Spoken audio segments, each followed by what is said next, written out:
Not surprised.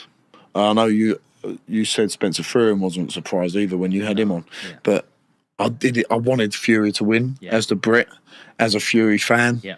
And I thought at one point, round 6, round 7, he was winning the fight and turning the screw, and then out of nowhere, Usyk he got that unbelievable fitness, and it come probably down to his training and his dedication. Doesn't cut corners, and he just turned the screw and turned the screw and turned the screw, knocked Fury down obviously onto the ropes. So credit to him, and Usyk's a formidable guy, and you can only give him credit. And I think the rematch is going to be amazing.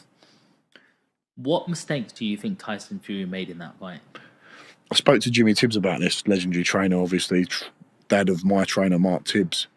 And he said, he looked good, he lost weight, but not always good to lose weight as a heavyweight. He might have been better off being 19, 20 stone.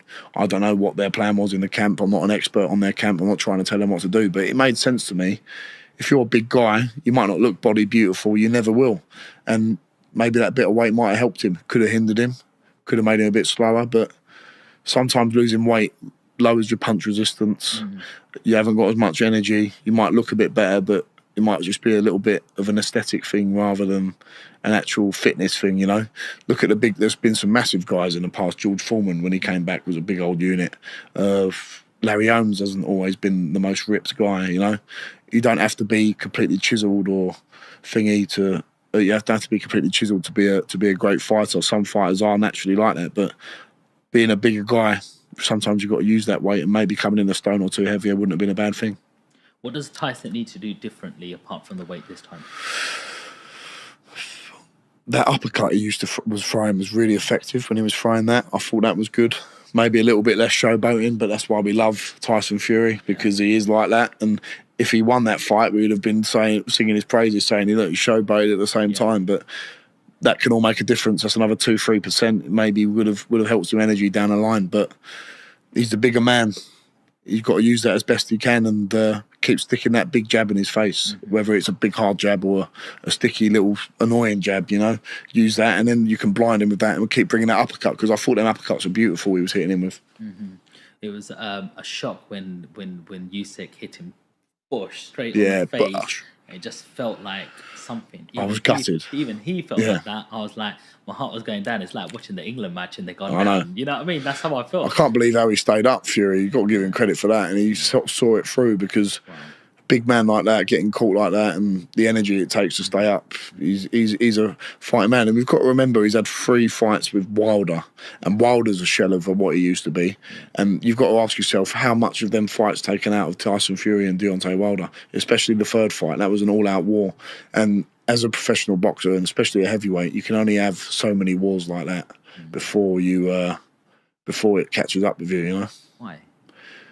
Wear and tear, big old unit. Human beings aren't designed to smash each other up like that, especially 20 stone guys, 16 stone, 17 stone plus.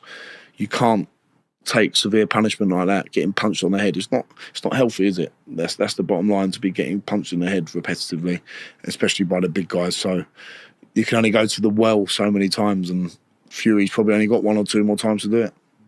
So what do you think of someone like Mike Tyson stepping in the ring again against Jake Paul? I think it's a farce. I think it's an absolute joke, and it's not happened, and I'm glad it's not happened. Almost 60 years old.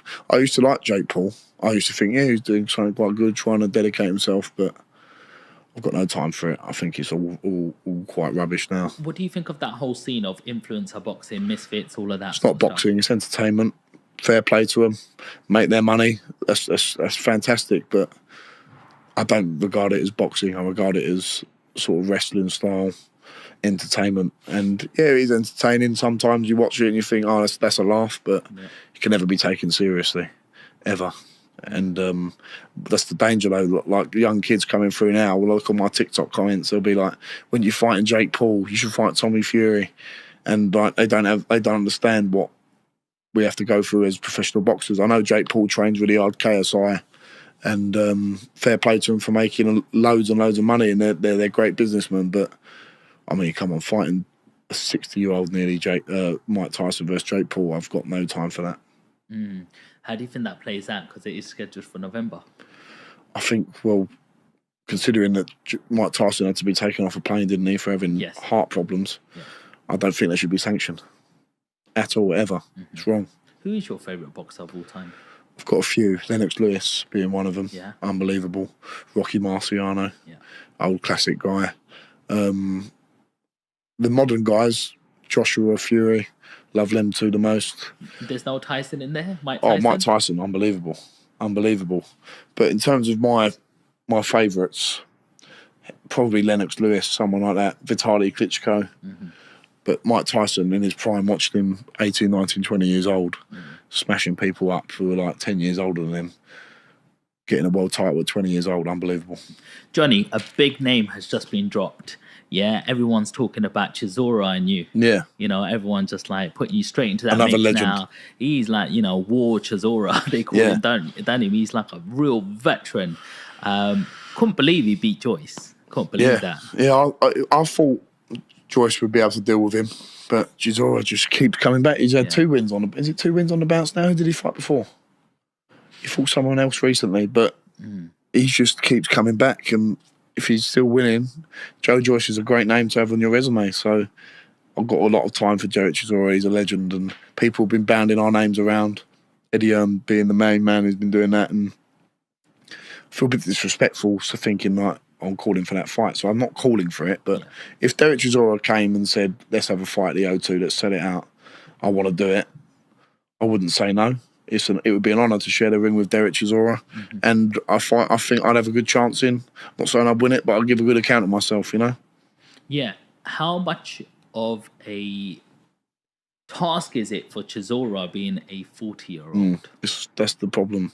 Maybe if it was 3-4 years ago, I'd feel slightly differently. But age waits for time waits for no man, and he's been in some grueling fights, and I think Del Boy's a great character, and I think he's a unbelievable guy, unbelievable for British boxing. He'll go down and be remembered by a lot of people, and time waits for no man. How important is timing in terms of when you're facing your next opponent? You know, if you go straight for Chisora, where do you go from there? You might be able to, you know, face an opponent like that. You might be able to get through a wall like that and show a lot of, you know, toughness. But is it too fast, too soon? Because you've had all these first-round knockouts. Not sure how much experience you're getting in the sort of actual ring. Fighting Chisora, imagine beating him. Where do you go from that? That's the thing. It's not an immediate fight. It's whether it's just an idea that's been bandied about. I've obviously got Rudenko locked in for my next fight. That could give me some great experience. He could be he'd probably be my toughest fight to date. And then you assess from there. It's very important, as you say. You've got to look at one fight at a time. And all that's on my mind right now is beating Rudenko whenever that happens in the next month or two. How does it feel like when you're training for a fight? You've got your trainer there, you've got a manager there, you've got a whole team around you. What happens when you're in that ring and you're alone all of a sudden? That's it. That's the name of the game, isn't it? Like, it doesn't matter how... This is the thing with boxing. It's quite unique in a way. You don't have 10 other football players on the pitch. You don't have 14 other rugby players. If you cut corners, it's going to show. And if you're moaning about coaches, trainers, managers, it's up to you to put them all into line, because at the end of the day, you're the one who's going to be seen in the ring and be accountable for what's happened in the camp. So you've got to take an onus on that and be the boss. Unfortunately, without sounding arrogant or belittling the other people, you've got to be in control, because the only person it comes down on when it all goes wrong is you. That's the bottom line. And you're the one who takes the punches in the head. No one else does. Not your manager, not your trainer, not your promoters, not your strength and conditioning coaches.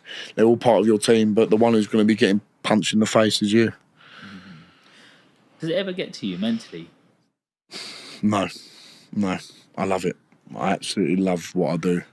I get to go up and train every day. I love training. It keeps my head screwed on.